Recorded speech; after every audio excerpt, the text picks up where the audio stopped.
Oh, mga palangga, nag-video ako mula Bicol hanggang Maynila kasi miss na miss ko na ang aking pangga. Kaya finally, nakauwi na ako ng Maynila. Tsaka sinundo niya nga pala ako sa terminal kasi may motor naman siya at ngayon wala kaming sariling bahay. Kaya nag-hotel muna kami pang kinabukasan.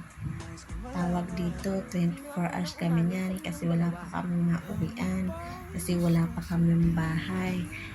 Kaya yan, sa hotel muna kami tumuloy.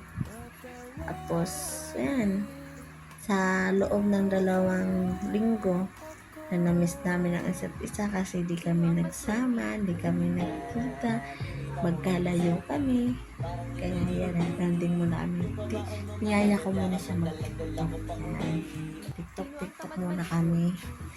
Landing with my pangga.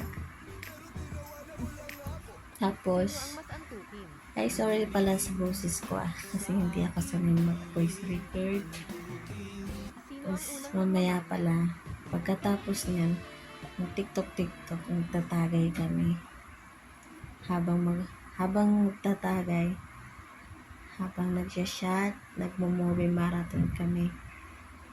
Ayan, movie marathon. Habang nagsya-shot.